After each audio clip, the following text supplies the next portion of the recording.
Hello everyone, welcome to learning book. Learning book पे आप सभी का स्वागत है। लर्निंग बुक के इस वीडियो में हम 13 अगस्त और 14 अगस्त 2020 से संबंधित करंट अफेयर के महत्वपूर्ण प्रश्नों को कवर करेंगे। अपने क्वेश्चंस के डिस्कशन की शुरुआत की जाए उससे पहले आप सभी से एक रिक्वेस्ट है कि लर्निंग बुक चैनल को अधिक से अधिक शेयर करके हमें अपना सपोर्ट दें, और जो नए व्यूअर्स चैनल से पहली बार जुड़ रहे हैं उनसे रिक्वेस्ट है कि वो चैनल को सब्सक्राइब करके बेल आइकॉन को प्रेस कर दें, जिससे जो भी नई वीडियो चैनल पर अपलोड हो उसकी नोटिफिकेशन उन तक समय से मिल सके। आइए फिर शुरुआत करते हैं अपने आज के पहले प्रश्न के साथ। आज का पहला प्रश्न है, मालदीव औद्योगिक मत्स्य कंपनी को मछली पकड़ने की सुविधा के विस्तार के लिए भारत सरकार कितना लाइन ऑफ क्रेडिट देगा। देखिए, लाइन ऑफ क्रेडिट क्या होता है। लाइन ऑफ क्रेडिट जब गवर्नमेंट किसी कंपनी या एजेंसी को पैसे देती है, कोई क्रेडिट देती है, तो उसे line of credit word use करते हैं। भारत सरकार, इंडियन गवर्नमेंट मालदीव औद्योगिक मत्स्य कंपनी को मछली पकड़ने की सुविधा के विस्तार के लिए कुल 18 मिलियन लाइन ऑफ क्रेडिट यानी 18 मिलियन यूएस डॉलर प्रदान करेगी। ऑप्शन डी इसका करेक्ट हो जाएगा। देखिए, लेकिन बी दो बार यहाँ पे हो गया। यूएस डॉलर 18 मिलियन भारत सरकार देगी मालदीव औद्योगिक मत्स्य कंपनी को। और अभी 26 जुलाई 2020 को ही मालदीव के स्वतंत्रता दिवस के अवसर पर स्टेट बैंक ऑफ इंडिया ने मालदीव गवर्नमेंट को 16.20 मिलियन यूएस डॉलर का भी लोन दिया है। मालदीव की राजधानी माले से ऑपरेशन समुद्र सेतु द्वारा कोविड-19 के दौरान जब लॉकडाउन हुआ तो कई सारे लोग दूसरे देशों में फंस गए थे, जो हमारे नागरिक, भारतीय नागरिक थे। उनको वापस लाने के लिए भारत सरकार ने अलग अलग अभियान चलाए थे, जिसमें समुद्र के रास्ते जिनको लाया गया था उसे ऑपरेशन समुद्र सेतु नाम दिया गया था। उसमें मालदीव की राजधानी माले से फंसे लोगों को वापस इंडिया लाया गया था, जबकि हवाई मार्ग से जिन लोगों को लाया गया उस ऑपरेशन का नाम था वंदे भारत। वंदे भारत अभियान के तहत विदेशों में फंसे लोगों को हवाई मार्ग द्वारा भारत वापस लाया गया था। श्रमिक एक्सप्रेस जो कि ट्रेन का नाम है, इस ट्रेन को चला के जो भी प्रवासी श्रमिक दूसरे प्रदेशों में फंस गए थे उनको उनके गृह राज्य में पहुंचाने का जिम्मा किसका था? श्रमिक एक्सप्रेस का। यानी ऑपरेशन समुद्र सेतु, वंदे भारत और श्रमिक एक्सप्रेस, ये तीनों लॉकडाउन के दौरान जो भी भारतीय कहीं पे फंसे थे उन्हें उनके गृह राज्य पहुंचाने की जिम्मेदारी इन तीनों ऑपरेशन की थी। ऑपरेशन समुद्र सेतु, वंदे भारत, ऑपरेशन वंदे भारत और श्रमिक एक्सप्रेस के जरिए। मालदीव की राजधानी माले है और यहाँ के प्रेसिडेंट इब्राहिम मोहम्मद सोली हैं, और मालदीव का जो करेंसी है वो रुपया है। तो ऑप्शन डी यहाँ पे करेक्ट हो जाएगा इस क्वेश्चन का, कि Indian government line of credit दे रहा है 18 मिलियन यूएस डॉलर का मालदीव औद्योगिक मत्स्य कंपनी को। नेक्स्ट क्वेश्चन है, पंजाब राज्य सरकार ने खेल और युवा सेवाओं और युवा विभाग के बीच साझेदारी के रूप में प्राइड ऑफ पंजाब कार्यक्रम शुरू किया। युवा किस विश्व संस्थान की पहल है? देखिए, पंजाब की राज्य सरकार ने एक कार्यक्रम की शुरुआत की जिसका नाम है प्राइड ऑफ पंजाब। यह कार्यक्रम दो संस्थाओं ने मिलकर शुरू किया है। एक है पंजाब गवर्नमेंट की संस्था खेल एंड युवा सेवा विभाग, ये पंजाब गवर्नमेंट की है। दूसरी संस्था जिसने प्राइड ऑफ पंजाब कार्यक्रम में मिलकर काम कर रही है, जो संस्था खेल और युवा सेवा विभाग के साथ, वो संस्था है युवा विभाग। युवा विभाग किस विश्व संस्था की पहल है? युवा किस विश्व संस्था की पहल है, यही क्वेश्चन में पूछा गया है। युवा यूनिसेफ का जो है ये एक पहल है। ऑप्शन सी करेक्ट हो जाएगा। युवा का क्या उद्देश्य है? युवा का उद्देश्य भारत में युवाओं को स्किलफुल बनाना है, उनके अंदर कौशल के निर्माण करना, उनके अंदर कौशल को विकसित करना है। किसी विशेष कार्य को करने की क्षमता को ही कौशल कहते हैं। युवा कार्यक्रम जो कि यूनिसेफ द्वारा चलाया जा रहा है, इसका उद्देश्य है भारत के युवाओं को स्किलफुल बनाना, उनके अंदर कौशल का विकास करना। साथ ही साथ 300 मिलियन से अधिक स्किलफुल युवाओं को रोजगार प्रदान करना भी युवा पहल का एक हिस्सा है। और युवा विभाग जो है ये, और जो पंजाब सरकार का विभाग है खेल और युवा सेवा विभाग, ये दोनों मिलकर पंजाब में प्राइड ऑफ पंजाब कार्यक्रम का आयोजन कर रहे हैं। प्राइड ऑफ पंजाब कार्यक्रम में भी क्या है, दोनों डिपार्टमेंट मिलके पंजाब के युवाओं के अंदर एक स्किल डेवलप करने का कार्य करेंगे और इसी स्किल के बल पे उन युवाओं को जिससे कि रोज़गार आने वाले समय में मिल सके। युवा और पंजाब सरकार का जो डिपार्टमेंट है जिसका नाम है खेल और युवा सेवा विभाग, दोनों पंजाब के युवाओं के अंदर स्किल डेवलपमेंट का कार्य कर रहे हैं। और किस नाम से ये चलाया जा रहा है, प्राइड ऑफ पंजाब नाम से। मिनिस्ट्री ऑफ स्किल डेवलपमेंट और IBM इंटरनेशनल बिजनेस मशीन दोनों ने पार्टनरशिप की है। भारत ने फ्री डिजिटल लर्निंग प्लेटफॉर्म के जरिए भारत के युवाओं को स्किलफुल बनाने का कार्य करने के लिए हमारे मिनिस्टर हैं स्किल डेवलपमेंट के, कौशल विकास मंत्री हैं हमारे महेंद्र नाथ पांडे। पंजाब की राजधानी चंडीगढ़ है और पंजाब के जो मुख्यमंत्री हैं, चीफ मिनिस्टर हैं, उनका नाम है कैप्टन अमरिंदर सिंह। मिजोरम भारत का एक ऐसा राज्य है जिसने खेल को उद्योग का दर्जा दिया है। मिजोरम भारत का अकेला ऐसा राज्य है जिसने खेल को उद्योग का दर्जा दिया है। तो यहाँ पे ऑप्शन सी करेक्ट हो जाएगा। युवा किस विश्व संस्था की पहल है, ये यूनिसेफ की पहल है। नेक्स्ट क्वेश्चन है, भारत का पहला मोबाइल RT-PCR का क्या फुल फॉर्म है? RT-PCR का फुल फॉर्म है reverse transcriptase polymerase chain reaction. Covid lab जिसका नाम mobile infection testing and reporting lab है, किस संस्था द्वारा विकसित किया गया? यह विकसित किया गया है Indian Institute of Science Bengaluru द्वारा। क्या है ये RT-PCR? देखिए, ये भारत का पहला मोबाइल टेस्टिंग लैब है जिसमें RT-PCR का इस्तेमाल करके कोविड-19 का टेस्ट किया जाएगा। RT-PCR का फुल फॉर्म मैंने आपको बताया reverse transcriptase polymerase chain reaction. इसमें जीनिक लेवल पे चेन रिएक्शन कराया जाता है और फिर टेस्ट किया जाता है कि उसमें कोविड-19 यानी से संबंधित कोरोना वायरस पाया गया या नहीं पाया गया। यह टेस्ट 100% एक्यूरेट होता है, इसका रिजल्ट पूरी तरह से प्रमाणिक होता है, इसके रिजल्ट में कहीं कोई गलती नहीं होती है। हालांकि देखिए, अगर ये क्वेश्चन आता है कि पहला मोबाइल RT-PCR कोविड लैब किस संस्था द्वारा विकसित किया गया, तब तो आप आंसर लगाओगे कि Indian Institute of Science Bengaluru द्वारा। लेकिन अगर ये क्वेश्चन आता है first mobile testing lab India से संबंधित क्वेश्चन आता है, तो मैं यहाँ पे रिपीट कर दूँ कि भारत का पहला मोबाइल टेस्टिंग लैब जो था वो दिल्ली से लॉन्च किया गया था, जिसे हमारे स्वास्थ्य मंत्री हर्षवर्धन सिंह ने लॉन्च किया था। ये जून महीने में ही लॉन्च कर दिया गया था। और RT-PCR जिसे Indian Institute of Science Bengaluru ने बनाया है, ये अभी हाल ही में अगस्त महीने में लॉन्च किया गया है, जो कि अभी कर्नाटका में इसने अपना काम शुरू किया है। और जो पहला मोबाइल टेस्टिंग लैब था जिसे दिल्ली से लॉन्च किया गया था हर्षवर्धन सिंह हमारे स्वास्थ्य मंत्री जी द्वारा, उसको बनाया था आंध्र प्रदेश की मेडटेक जोन लिमिटेड कंपनी ने। तो ऑप्शन सी इसका करेक्ट हो जाएगा। पहला मोबाइल RT-PCR कोविड लैब बनाया है Indian Institute of Science Bengaluru ने। ऑप्शन सी। नेक्स्ट क्वेश्चन है, दक्षिण पश्चिमी रेलवे द्वारा हाल ही में लछियन होतगी खंड का दोहरीकरण पूरा किया गया था। दोहरीकरण के लिए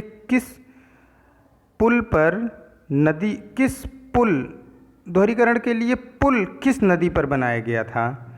देखिए, जो दक्षिण पश्चिमी रेलवे है वहाँ पे देखिए दोहरीकरण क्या होता है, डबल ट्रैक। आपने देखा होगा कि डबल ट्रैक होता है, मतलब कि अगल बगल किसी दो स्टेशनों के बीच में अगर दोहरीकरण हो जाता है तो उससे एक ट्रेन उस स्टेशन पे जा भी सकती है और एक ट्रेन स्टेशन से आ भी सकती है बिल्कुल साथ साथ। इससे क्या होता है कि जो ट्रेनें लेट होती हैं, क्योंकि तभी पास दिया जाएगा जब पूरी तरीके से लाइन खाली होती है, तो अगर दोहरीकरण हो जाता है तो आने जाने वाली ट्रेनों को पर्याप्त समय मिल जाता है और ट्रेन के लेट होने की संभावना कम होती है।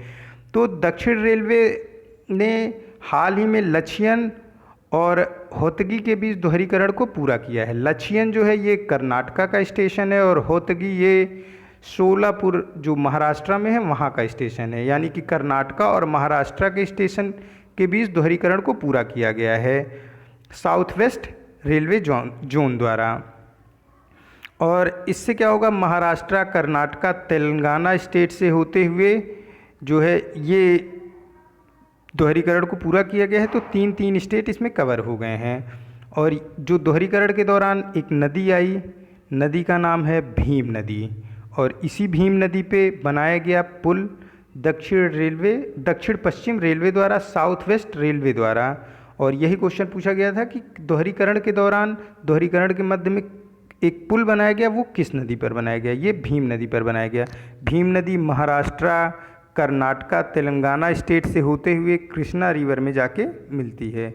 और भीम नदी पर ही साउथ वेस्ट रेलवे ने जो दोहरीकरण किया लछियन होतगी खंड का, उसमें दोहरीकरण के दौरान भीम नदी पर ही रेलवे का पुल बनाया गया। नेक्स्ट क्वेश्चन है, संयुक्त राष्ट्र की रिपोर्ट नीति संक्षिप्त कोविड-19 के दौरान, कोविड-19 के बाद शिक्षा के अनुसार 2021 में कितने बच्चे और युवा स्कूल छोड़ सकते हैं या स्कूल नहीं जा सकते हैं?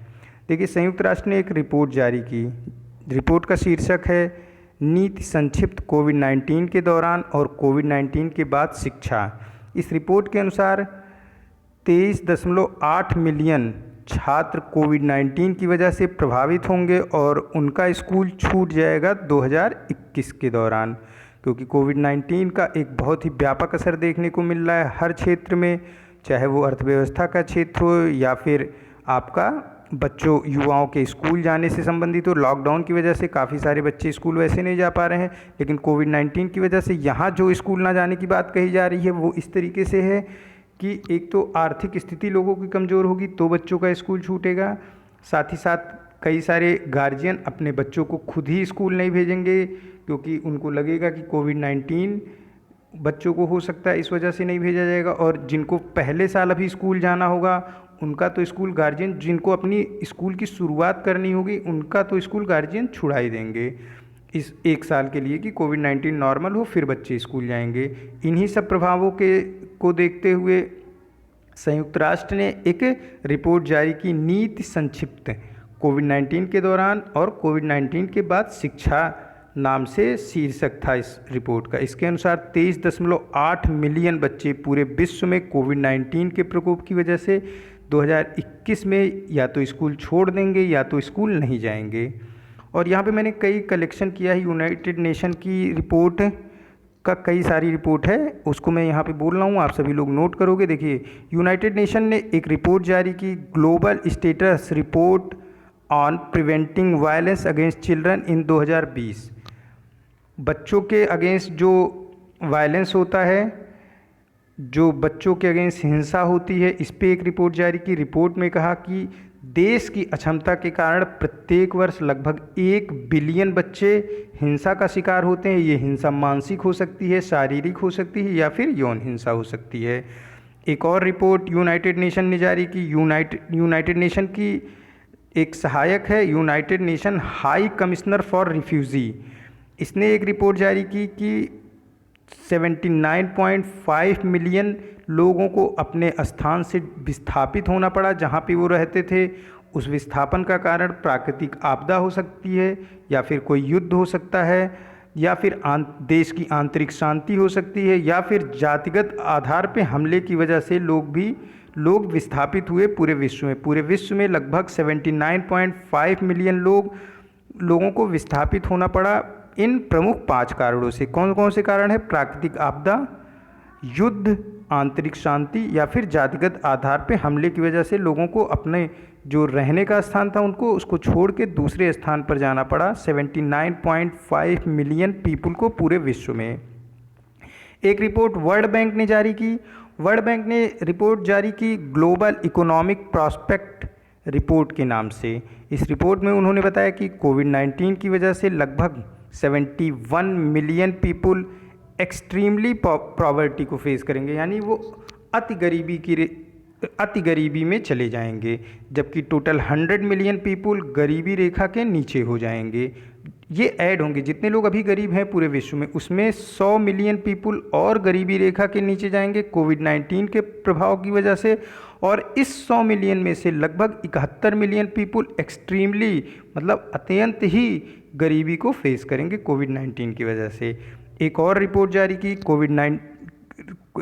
रिपोर्ट जारी की यूनाइटेड नेशन ने, जिसमें उसने बताया कि कोविड-19 की वजह से पूरे विश्व में लगभग 122 मिलियन बच्चे भूखमरी का शिकार होंगे। कोविड-19 का प्रकोप कितना विस्तृत है आप देख रहे हैं, कई सारी रिपोर्टें बता रही हैं।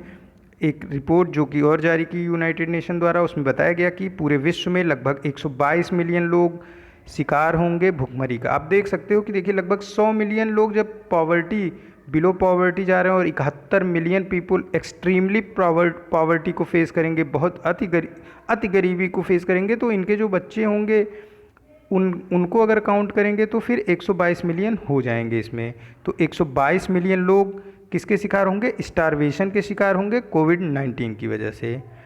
और शिक्षा कितने बच्चों की छूटेगी 2021 में? शिक्षा छूटेगी 23.8 मिलियन पीपुल की, एक रिपोर्ट के अनुसार, जिसे जारी किया है यूनाइटेड नेशन ने। नेक्स्ट क्वेश्चन है, किस राज्य सरकार ने लड़कियों और महिलाओं के लिए महिला एवं किशोरी सम्मान योजना और मुख्यमंत्री दूध उपहार योजना की शुरुआत की है?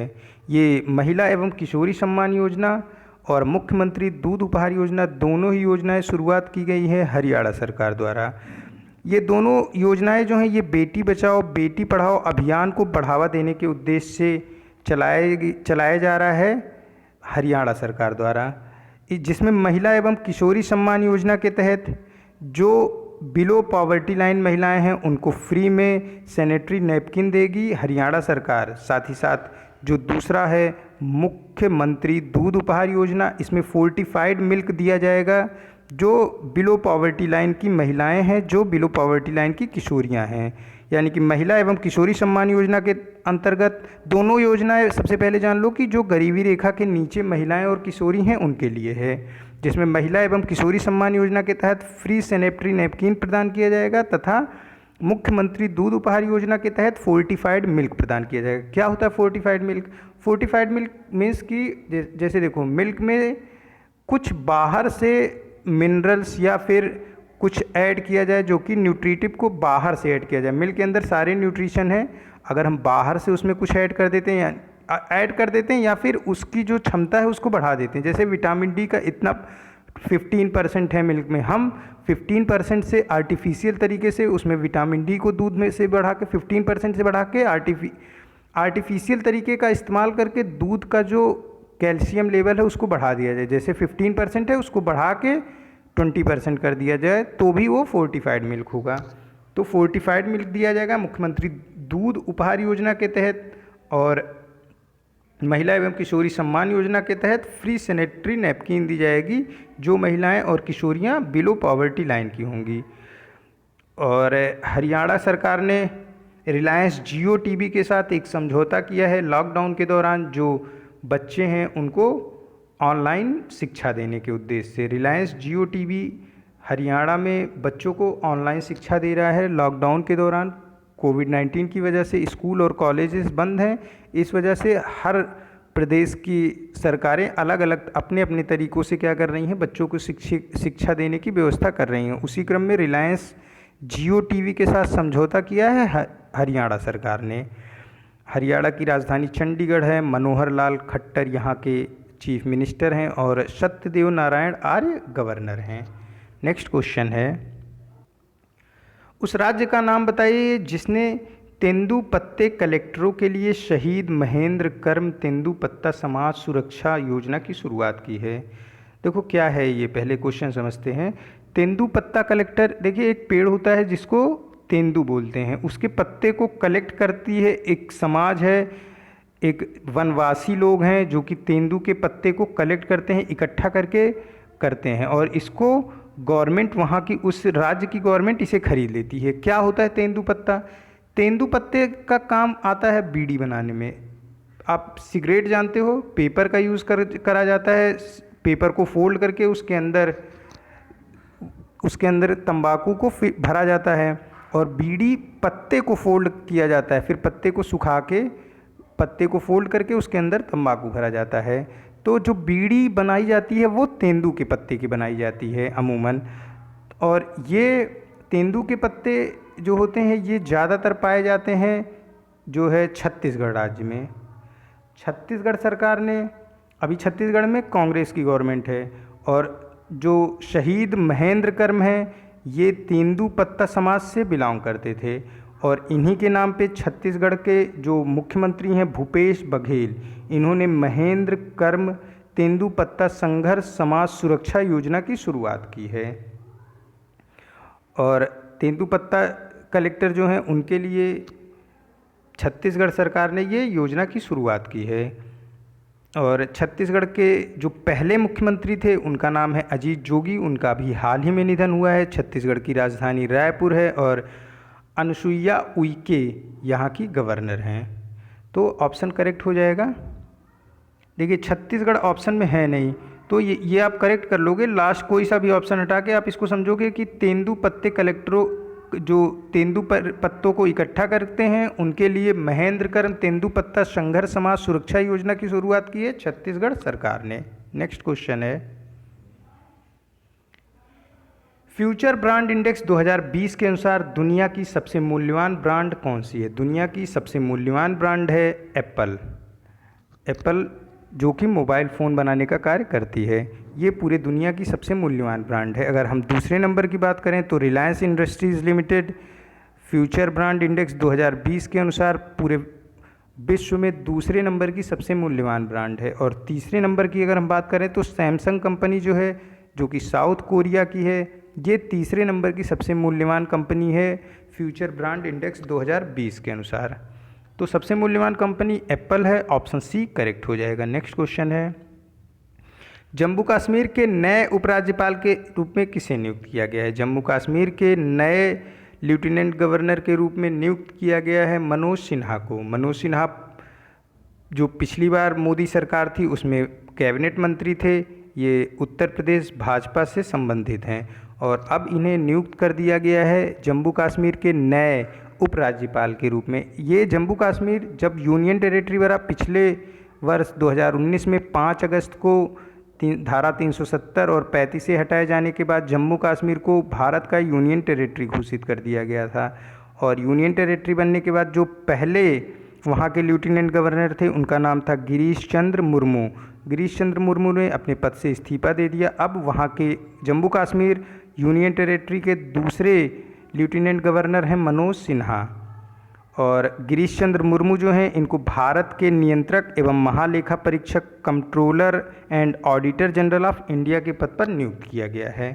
मनोज सिन्हा जम्मू कश्मीर के नए उपराज्यपाल होंगे, और जो जम्मू कश्मीर के उपराज्यपाल थे गिरीश चंद्र मुर्मू, वो अब भारत के controller and auditor general of India होंगे। ऑप्शन सी करेक्ट हो जाएगा इसका। नेक्स्ट क्वेश्चन है, 28 फरवरी 2022 तक अजय त्यागी को किस संगठन के अध्यक्ष के रूप में विस्तार मिला है? देखिए Ajay Tyagi Security and Exchange Board of India के अध्यक्ष थे, चेयरमैन थे, यानी भारतीय प्रतिभूति और विनिमय बोर्ड के ये अध्यक्ष थे। लेकिन इनके कार्यकाल को बढ़ा के, इनका कार्यकाल ख़त्म हो रहा था अगस्त महीने में, इनके कार्यकाल को अब बढ़ा के 28 फरवरी 2022 तक कर दिया गया है। तो अजय त्यागी जो है किस संगठन के अध्यक्ष के रूप में विस्तार मिला है? इन्हें विस्तार मिला है security and Exchange Board of India, यानी भारतीय प्रतिभूति और विनिमय बोर्ड।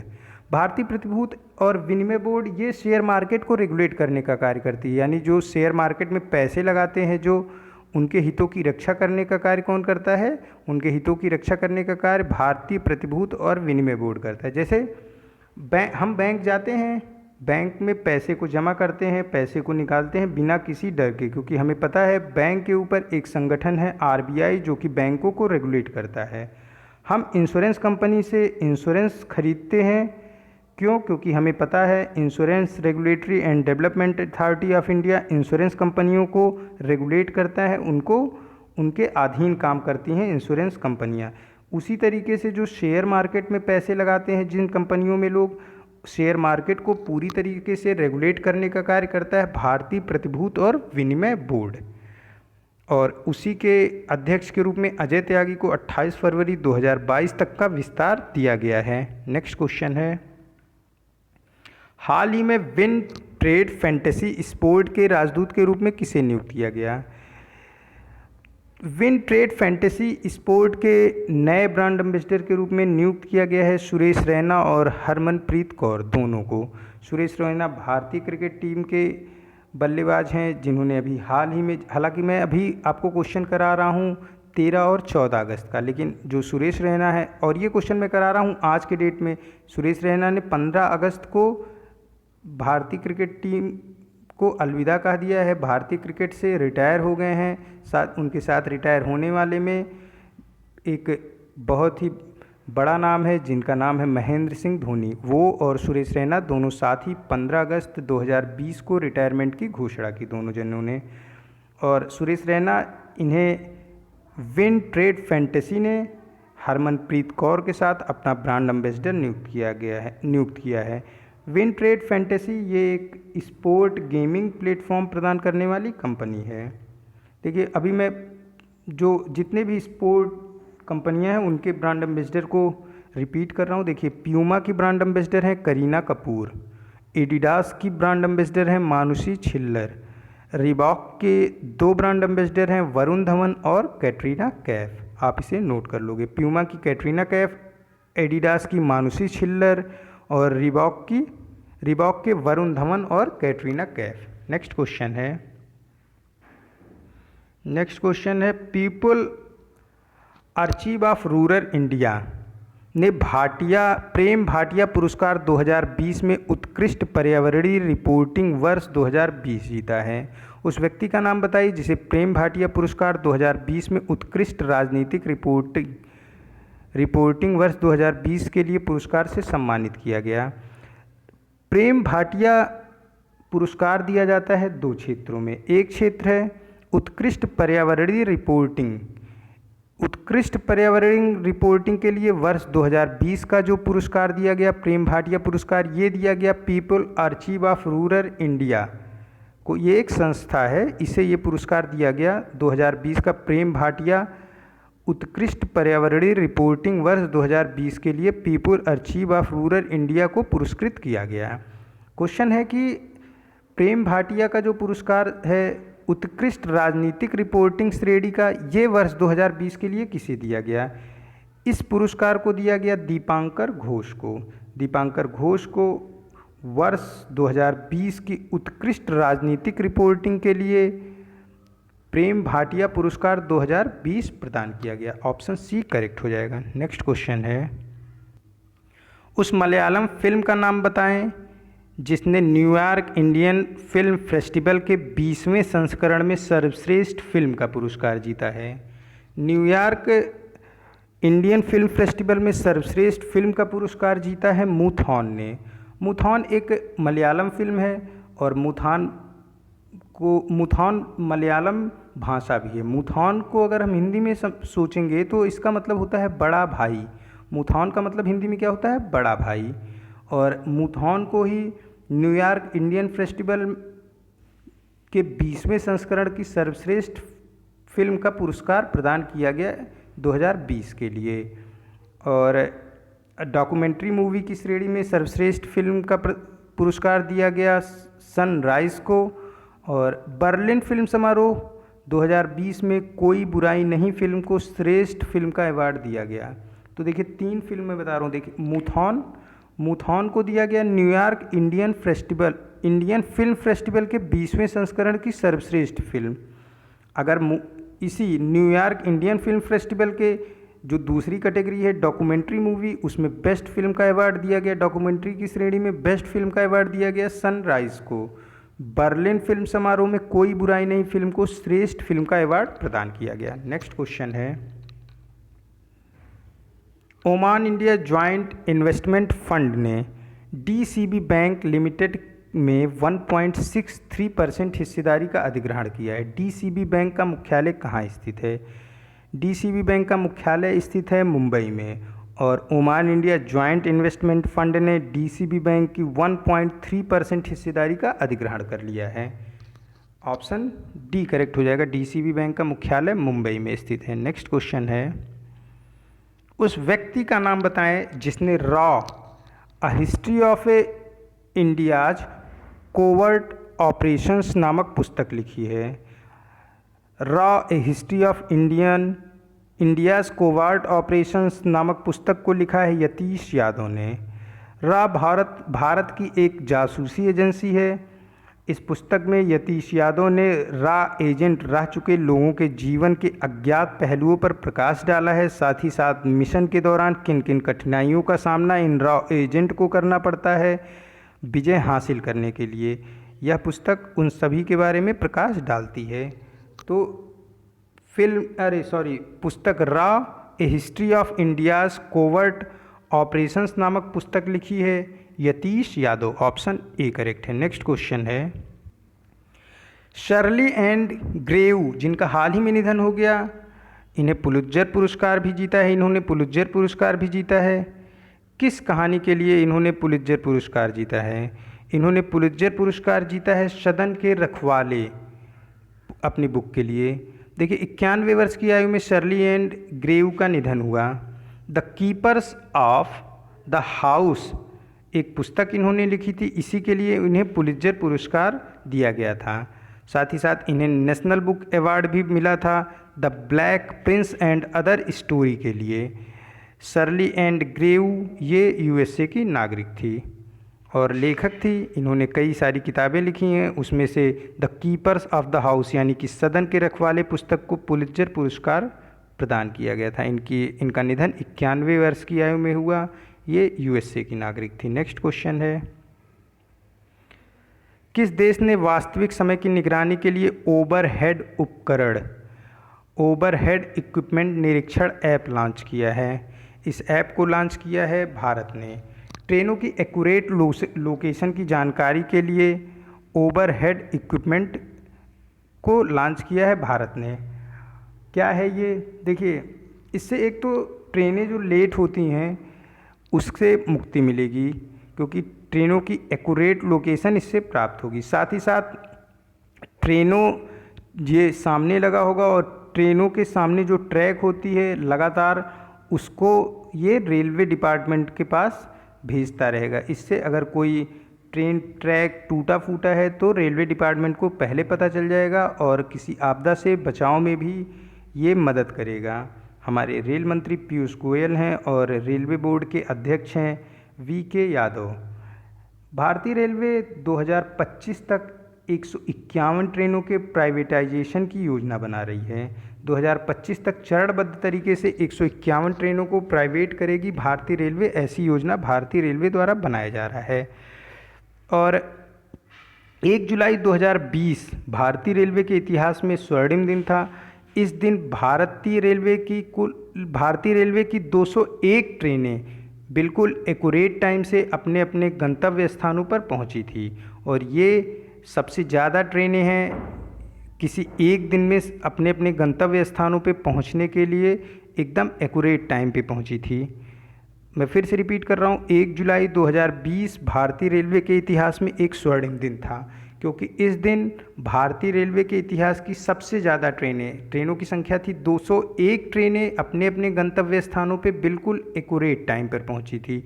और ये किसी एक दिन में जो ट्रेनों की संख्या है गंतव्य स्थानों पे एकदम एक्यूरेट टाइम पे पहुंचने की, ये सबसे अधिक है, 201 ट्रेन। नेक्स्ट क्वेश्चन है, भारत के पहले किसान रेल को हाल ही में रेलवे मंत्री पीयूष गोयल और कृषि मंत्री नरेंद्र सिंह तोमर ने हरी झंडी दिखाई। पहली किसान रेल महाराष्ट्र से किस राज्य के लिए चलाई गई? ये किसान रेल चलाई गई है महाराष्ट्र से बिहार के लिए। ये महाराष्ट्र और बिहार को कनेक्ट करेगी।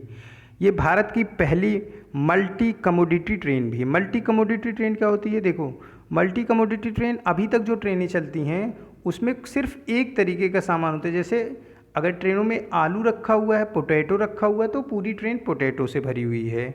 अगर ट्रेन में कोई दूसरी चीज़ें हैं, ग्रेप्स है, ओनियन है, तो पूरी ट्रेन ग्रेप्स ओनियन से भरी हुई है। लेकिन इस ट्रेन में अलग अलग फल सब्जियां एक साथ रखी जाएंगी। फल में भी अलग अलग फल हो सकते हैं, केला, अंगूर, संतरा, ये सारे फल। सब्जियों में भी अलग अलग सब्जियां हो सकती हैं, शिमला मिर्च, आलू, टमाटर, ये सारे। तो इस तरीके की ट्रेन को क्या बोलेंगे? मल्टी कमोडिटी ट्रेन, जो एक ही साथ कई सारे सामान को, अलग अलग सामान को ले जाए, उसे मल्टी कमोडिटी ट्रेन बोलेंगे। ये किसान रेल भारत की पहली मल्टी कमोडिटी ट्रेन भी है, जो कि महाराष्ट्र को जोड़ रही है बिहार से। महाराष्ट्र को बिहार से जोड़ रही है ये ट्रेन। और इस ट्रेन का उद्देश्य है किसानों को सस्ती दरों पर जो है उपलब्ध कराना, ताकि किसानों को सस्ती दरों पर ट्रेनों को उपलब्ध कराना, जिससे वो अपने सामानों को एक स्थान से दूसरे स्थान भेज सकें सस्ती दरों पे। विशेष रूप से इन ट्रेनों में उन सामानों को भेजे जाने की व्यवस्था की जा रही है जो कि ख़राब होते हैं, जल्दी ख़राब होते हैं। जैसे टमाटर जल्दी ख़राब होता है, प्याज जल्दी ख़राब होता है, केले जल्दी ख़राब होते हैं। तो इन सब चीज़ों को विशेष रूप से, यही सारी चीज़ें इन ट्रेनों से एक प्रदेश से दूसरे प्रदेश भेज जाएंगी, जिससे ये जल्दी से बिक सके और किसानों को नुकसान हुए बिना उनके मूल्य को दिया जा सके। और भारत का पहला केबल इंडियन रेलवे पुल है अंजी ब्रिज, जो कि कोडकर रेलवे कॉरपोरेशन द्वारा चिनाब रिवर पर बनाया जा रहा है। तो इसे भी याद रखेंगे, अंजी ब्रिज भारत का पहला केबल स्टैंडर्ड इंडियन रेलवे पुल है, जो कि कोडकर रेलवे द्वारा चिनाब नदी पर बनाया जा रहा है। नेक्स्ट क्वेश्चन है, संयुक्त राष्ट्र शैक्षिक, वैज्ञानिक और सांस्कृतिक संगठन यूनेस्को द्वारा तटीय महासागर का नाम बताएं जो हिंद महासागर क्षेत्र में है और जिसे सुनामी तैयार कहा यूनेस्को ने। सुनामी तैयार मतलब कि अगर सुनामी जैसी कोई चक्रवात यहाँ पे आता है तो ये तट पूरी तरीके से तैयार हैं। और ये जो दिया जा रहा है सर्टिफिकेट, ये यूनेस्को द्वारा दिया जा रहा है। और हिंद महासागर में जो देश है भारत देश का 2 तट को दिया गया ये सर्टिफिकेट। ये दोनों तट उड़ीसा के हैं, जिसका नाम है वेंकट रायपुर, और दूसरा नोलिया शाही। ये दोनों तटों को प्रदान किया गया सर्टिफिकेट यूनेस्को द्वारा कि ये पूरी तरीके से सुनामी तैयार क्षेत्र है। और हिंद महासागर का ये भारत पहला देश है जिसके तटों को सर्टिफिकेट दिया गया यूनेस्को द्वारा, सुनामी तैयार का सर्टिफिकेट। और जयपुर विश्व विरासत शहर में भारत का शामिल किया गया शहर, विश्व विरासत शहर। यूनेस्को विश्व विरासत शहर, वर्ल्ड हेरिटेज सिटी का सर्टिफिकेट देता है। तो जयपुर भारत द्वारा शामिल किया गया सबसे बाद का शहर है। और जो पहला भारत का शामिल किया गया शहर था वर्ल्ड हेरिटेज सिटी में, वो अहमदाबाद था। कोणार्क सूर्य मंदिर कहाँ पे है? ये पुरी उड़ीसा में स्थित है। नेक्स्ट क्वेश्चन है, तो इसका पहला और दूसरा ऑप्शन करें, दोनों सही हो जाएगा। वेंकट रायपुर और नोलिया शाही, ये दोनों सुनामी तैयार हैं, ऐसा सर्टिफिकेट दिया गया यूनेस्को द्वारा। और हिंद महासागर में भारत ऐसा पहला देश है। हिंद महासागर क्षेत्र के जो देश हैं उसमें भारत ऐसा पहला देश है जिसके तट को सुनामी तैयार का सर्टिफिकेट दिया गया यूनेस्को द्वारा। नेक्स्ट क्वेश्चन है, भारत का वह पहला राज्य कौन सा है जो गूगल इंडिया के साथ मिलकर स्कूलों के लिए शिक्षा उपकरण उपलब्ध करा रहा है? महाराष्ट्र गूगल के साथ मिलकर जो स्कूल हैं उनके लिए शिक्षा के उपकरण उपलब्ध करा रहा है। ये जो अभियान चलाया गया है इसका नाम है जी स्वीट। अब देखो, जैसे जो लोग होटलों में आते जाते होंगे उनको पता होगा, एक डीलक्स रूम होता है, एक स्वीट रूम होता है। स्वीट रूम मतलब कि well furnished, well prepared room. तो यही है गूगल स्वीट, इस अभियान का नाम है। इस अभियान के तहत गूगल ऑनलाइन एजुकेशन के लिए गूगल क्लासरूम को तैयार कर रहा है, पूरी तरीके से वेल फर्निश्ड क्लास को तैयार कर रहा है पूरे महाराष्ट्र के लिए। ऑप्शन बी इसका करेक्ट हो जाएगा। और महाराष्ट्र में 3 जो मुख्य यूनेस्को साइट है वो है, एक अजंता की गुफाएं, एलोरा की गुफाएं और एलिफेंटा गुफाएं। ये तीनों यूनेस्को साइट है महाराष्ट्र की। महाराष्ट्र की राजधानी मुंबई है और उद्धव ठाकरे महाराष्ट्र के मुख्यमंत्री हैं। नेक्स्ट क्वेश्चन है, राष्ट्रीय शिक्षा नीति में विदेशी भाषाओं के उदाहरणों की सूची से किस भाषा को हटा दिया गया? ये हटाया गया है राष्ट्रीय शिक्षा नीति में जो विदेशी भाषाओं के उदाहरणों की सूची है उसमें से हटाया गया है मंdarin भाषा को। ये चाइना की बोली जाने वाली भाषा है, इसे ही चाइनीज़ भाषा भी बोलते हैं। भारतीय सरकार ने इसे जो नई राष्ट्रीय शिक्षा नीति बनी है उसमें से इस भाषा को हटा दिया है।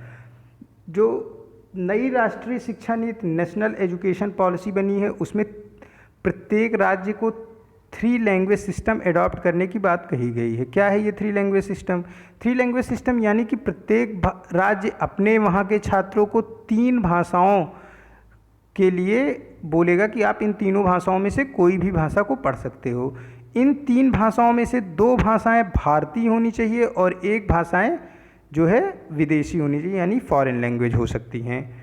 कैसे? इससे बोला जा रहा है कि इस 3 लैंग्वेज सिस्टम से हिंदी भाषा को काफ़ी बल मिलेगा। कैसे?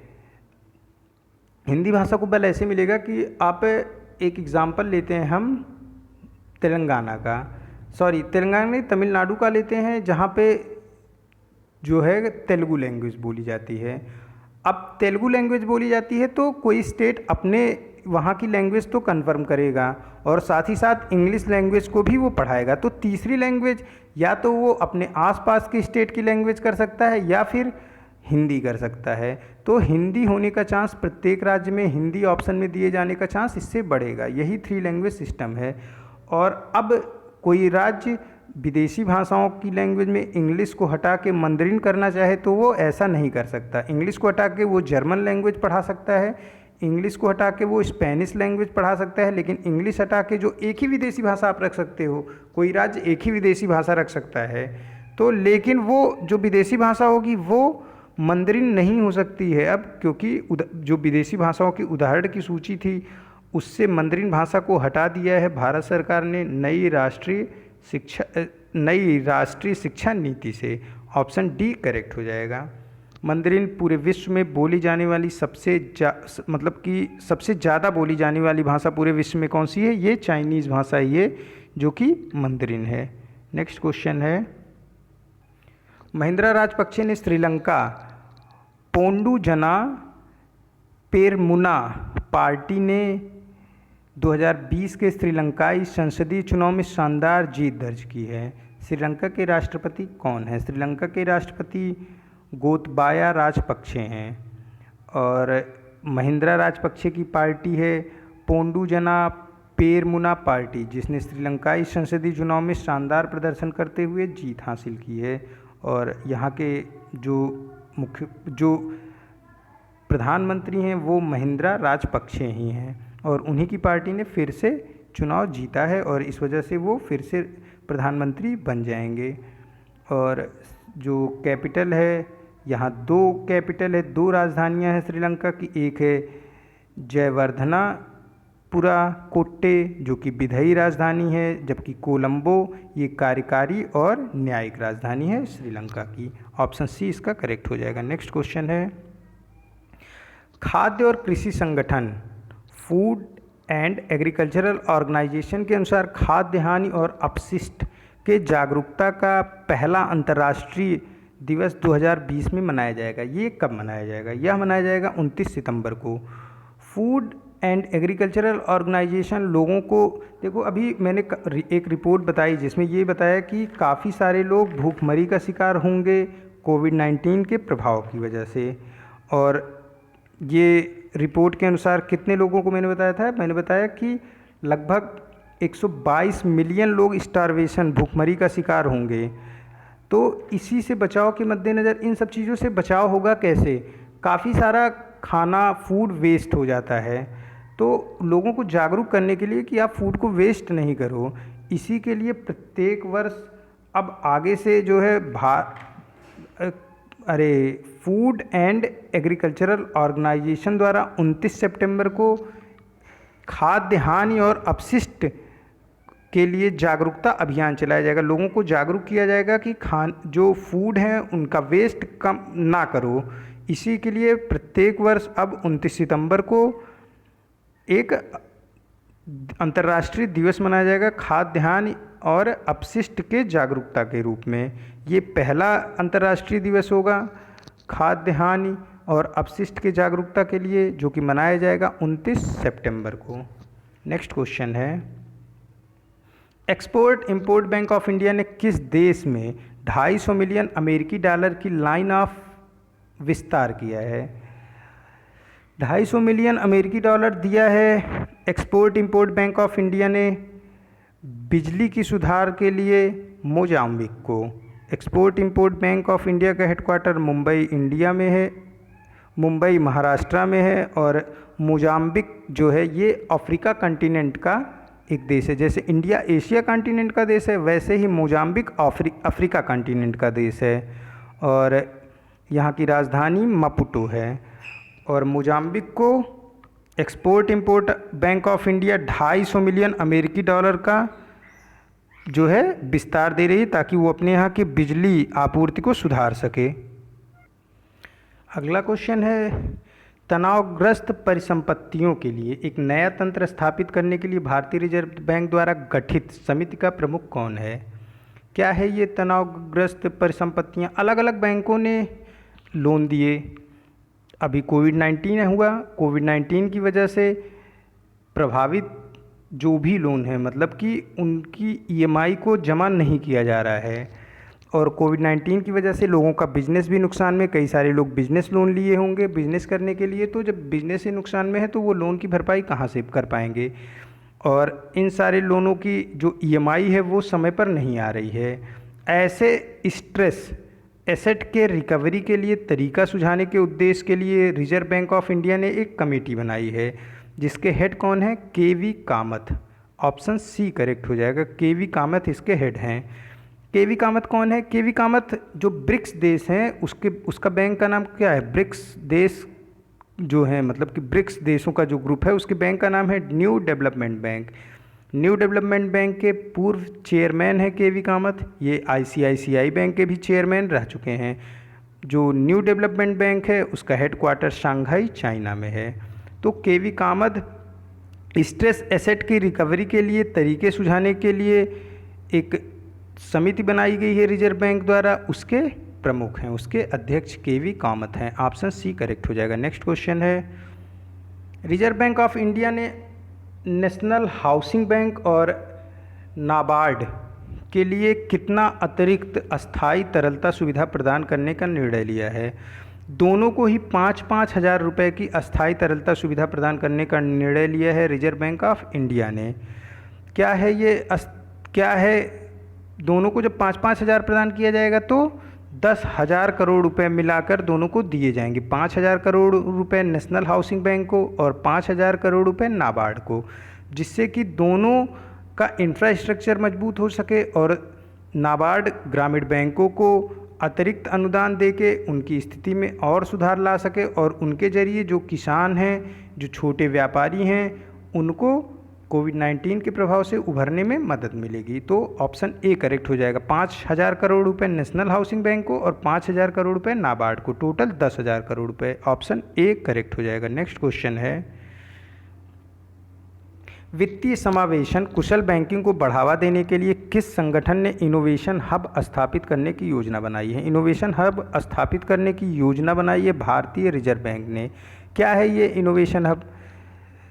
कुशल बैंकिंग यानी कि बैंकिंग क्षेत्र में और ज़्यादा उत्कृष्टता लाने के लिए, लोगों को सुलभ बनाने के लिए नए नए रिसर्च हों, जिससे कि बैंकिंग क्षेत्र को कैसे लोगों की पहुंच बनाई जा सके और लोगों की पहुंच में बैंकिंग सेक्टर आए, कैसे लोग बैंकों से जुड़े, बैंक अपने कार्य कुशलता को कैसे और उत्कृष्ट बनाएं, इन सब के लिए एक इनोवेशन हब होगा, एक रिसर्च सेंटर होगा जहां पे बैंकिंग से संबंधित सारे रिसर्च किए जाएंगे।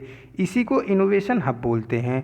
तो कुशल बैंकिंग को बढ़ावा देने के लिए इनोवेशन हब को स्थापित करने की योजना कौन बना सकता है? रिजर्व बैंक, क्योंकि रिजर्व बैंक ही जो है बैंकों का कंट्रोलिंग बैंक है, सारे बैंकों को कंट्रोल रिजर्व बैंक करता है। तो यही इनोवेशन हब बनाने का कार्य कर रहा है जिससे कि बैंकिंग में कुशल बैंकिंग को बढ़ावा दिया जा सके। रिजर्व बैंक ऑफ इंडिया का हेडक्वार्टर मुंबई महाराष्ट्र में है। रिजर्व बैंक ऑफ इंडिया में एक गवर्नर होते हैं और 4 डिप्टी गवर्नर होते हैं। हमारी गवर्नर जो है रिजर्व बैंक ऑफ इंडिया के, ये शक्तिकांत दास हैं। 4 डिप्टी गवर्नर होते हैं, लेकिन अभी क्या है कि एक डिप्टी गवर्नर का पद रिक्त है। जो 3 डिप्टी गवर्नर प्रेजेंट टाइम में हैं वो एक हैं विभू प्रसाद कानूनगो, दूसरे हैं महेश कुमार जैन और तीसरे हैं माइकल देव पात्रा। नेक्स्ट क्वेश्चन है, कैग नियंत्रक और महालेखा परीक्षक के रूप में किसे नियुक्त किया गया है? ये भारत के 14वें नियंत्रक और महालेखा परीक्षक होंगे। देखो, अभी जब मैं ये बता रहा था कि जम्मू कश्मीर के नए लेफ्टिनेंट गवर्नर मनोज सिन्हा को नियुक्त किया गया, उसी समय मैंने बताया कि वहाँ के पहले लेफ्टिनेंट गवर्नर गिरीश चंद्र मुर्मू थे, जिन्हें अब भारत का जो है क्या बना दिया गया, कंट्रोलर जनरल ऑफ इंडिया बना दिया गया। और नियंत्रक और महालेखा परीक्षा के रूप में इनकी नियुक्ति की गई गिरीश चंद्र मुर्मू की। गिरीश चंद्र मुर्मू से पहले जो भारत के नियंत्रक और महालेखा परीक्षक थे, इनका नाम था राजीव महेश्वरी।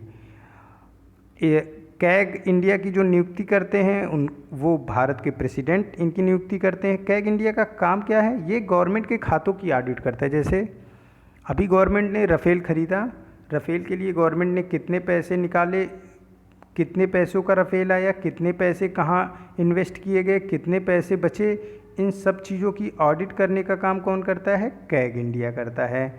और सारे जितने भी स्कीम चलाए जा रहे हैं भारत सरकार द्वारा, उनके सभी में कितने धन खर्च किए गए, कितने धनों को जो है भारत सरकार ने खर्च किया, कितने धन बचे, कितना धन बचा हुआ है, ये ऑडिट बोला जाता है। तो ऑडिट करने का काम कौन करता है? ऑडिट करने का काम करता है कैग इंडिया। और इसी के नए नियंत्रक और महालेखा परीक्षक के रूप में नियुक्त किया गया है गिरीश चंद्र मुर्मू को। गिरीश चंद्र मुर्मू इसके पहले जम्मू कश्मीर के पहले लेफ्टिनेंट गवर्नर थे, जो जम्मू कश्मीर के पहले लेफ्टिनेंट गवर्नर थे। ऑप्शन डी करेक्ट हो जाएगा। नेक्स्ट क्वेश्चन है, प्रदीप जोशी को किस संगठन का अध्यक्ष नियुक्त किया गया? प्रदीप जोशी को यूपीएससी का नया संगठन अध्यक्ष नियुक्त किया गया है। UPSC union public service commission.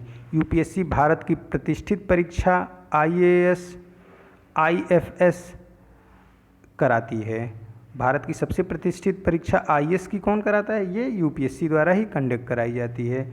और प्रदीप कुमार जोशी को यूपीएससी का नया चेयरमैन नियुक्त किया गया है। इसके पहले यूपीएससी के चेयरमैन अरविंद सक्सेना थे। प्रदीप कुमार जोशी यूपीएससी के सदस्य के रूप में मई 2015 से कार्य कर रहे हैं। ये यूपीएससी के सदस्य के साथ साथ ही ये छत्तीसगढ़ का जो वहाँ का पब्लिक सर्विस कमीशन था, छत्तीसगढ़ का पब्लिक सर्विस कमीशन था, उसके अध्यक्ष भी थे। ऑप्शन कौन सा करेक्ट हो जाएगा? ऑप्शन डी करेक्ट हो जाएगा। प्रदीप कुमार जोशी नए अध्यक्ष बनाए गए हैं यूनियन पब्लिक सर्विस कमीशन के। नेक्स्ट क्वेश्चन है, मैं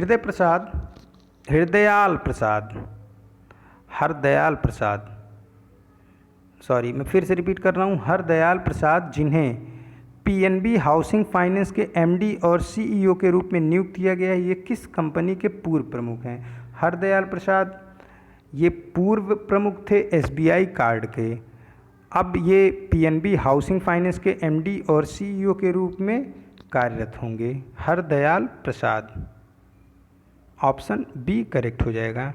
नेक्स्ट क्वेश्चन है, भारतीय जीवन बीमा निगम ने किस बैंक में 4.23% हिस्सेदारी का अधिग्रहण किया? भारतीय जीवन बीमा निगम ने अधिग्रहण किया है एस बैंक का।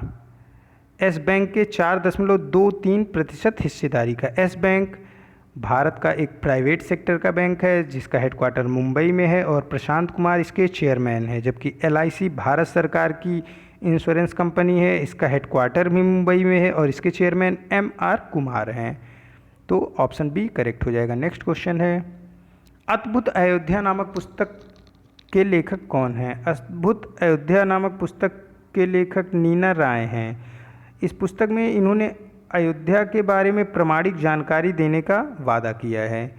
और अद्भुत अयोध्या पुस्तक ये पूरी तरीके से अयोध्या, जो कि अभी यहाँ पे राम मंदिर का शिलान्यास किया हमारे प्रधानमंत्री नरेंद्र मोदी ने, पूरी तरीके से अयोध्या पे ही लिखी गई है। और नीना राय ने कहा है कि वो इसमें पूरी तरीके से अयोध्या के बारे में प्रामाणिक जानकारी प्रदान करेंगी। ऑप्शन डी करेक्ट हो जाएगा। नेक्स्ट क्वेश्चन है, मुकुंद लाट जो हाल ही में खबरों में है, ये किस क्षेत्र में प्रसिद्ध हैं? मुकुंद लाट ये एक इतिहासकार हैं, 82 वर्ष की आयु में इनका निधन हुआ और जयपुर में इनका निधन हुआ। 2010 में भारत के चौथे सबसे बड़े सम्मान पद्मश्री से इन्हें सम्मानित किया गया था। तो मुकुंद लाट ये इतिहासकार हैं। ऑप्शन डी करेक्ट हो जाएगा। नेक्स्ट क्वेश्चन है, सादिया दहलवी जिनका हाल ही में निधन हो गया, ये किस क्षेत्र से प्रसिद्ध हैं? सादिया दहलवी ये लेखक थी, 63 वर्ष की आयु में कैंसर की वजह से इनका निधन हो गया और इनका निधन दिल्ली में हुआ। ऑप्शन डी करेक्ट हो जाएगा। ये आज का लास्ट क्वेश्चन था। मिलते हैं नए करंट अफेयर के साथ नेक्स्ट वीडियो में। Keep study on learning book. Thank you for watching this.